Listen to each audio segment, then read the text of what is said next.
আদা বাটা, রসুন বাটা, পেঁয়াজ বাটা দিয়ে ভালো করে কষাই নেব। একটু পানি বাকি মশলাগুলো দিয়ে দিই। এই দিলাম হলুদ,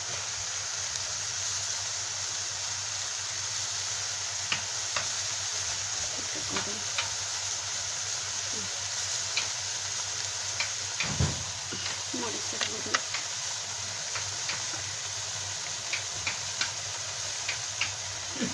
আমি একটু ঝাল বেশি খাই তাই একটু ঝাল দিলাম।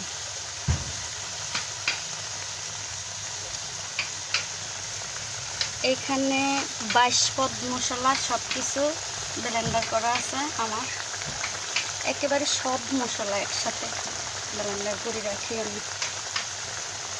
মশলা দিয়ে দিলাম, ভালো করে কষাই নেব।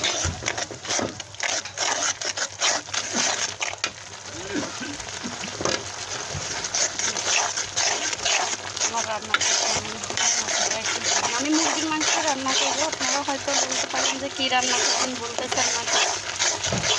মুরগির মাংস রান্না করবো, এভাবে করে রান্না করলে আমার অনেক ভালো লাগে। মশলাগুলো কষাই, ভালো করে কষানো হলে একটা ফ্লেভার আসে।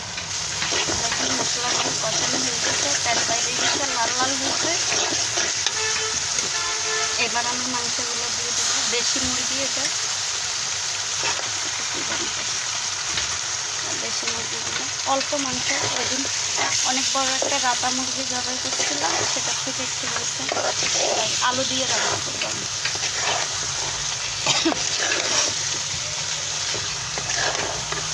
একটু অসুস্থই ছিলাম অনেক দিন ধরে, আজকে একটু ভালো লাগতেছে। বললাম যে সবার সাথে রান্নাটা আমি শেয়ার করি।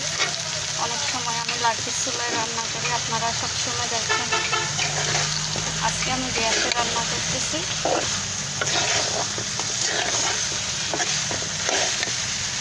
পানি দিয়ে দিই, একটু পানি দিলে কষাইতে ভালো হবে।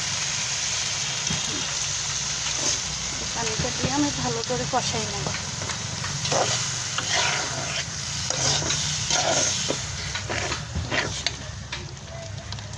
এটা ভালো করে কষানো হয়ে গেছে।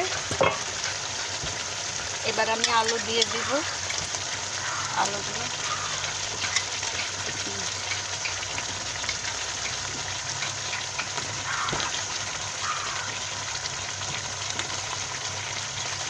আমি একটু আলু খেতে পছন্দ করি বেশি।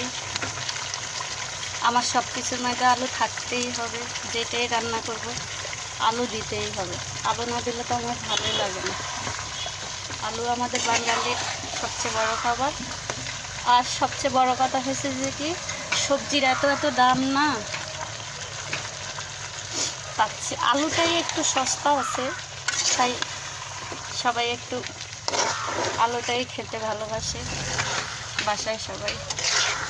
আমাদের মাংস শেষ হওয়ার আগে কিন্তু আলুগুলো শেষ হয়ে যায়, এটা আপনাদেরকে বিশ্বাস করাতে পারবো না। আলুগুলো সবাই খেয়ে ফেলে। আমার রান্নাটা কেমন হয় আজকে আপনাদের কাছে আমি কখনো এইভাবে রান্না করে আপনাদের সাথে শেয়ার করি নাই। আজকে প্রথম এভাবে রান্না করে আপনাদের সাথে শেয়ার করব। সবাই অনেকে মনে করে যে আমি আসলে রান্না করতেই জানি না, আমি সবসময় লার্কি চুলায় যেমন পারি তেমন রান্না করে ভিডিও করে ছেড়ে দিই, ভালো করে হয়তো দেখাই না আমি কিভাবে রান্নাটা করি। আজকে আপনাদের সাথে তুলে ধরলাম এই রান্নাটা। আমাকে একটু সবাই সাপোর্ট করবেন যেন আমি সামনের দিকে এগিয়ে যেতে পারি।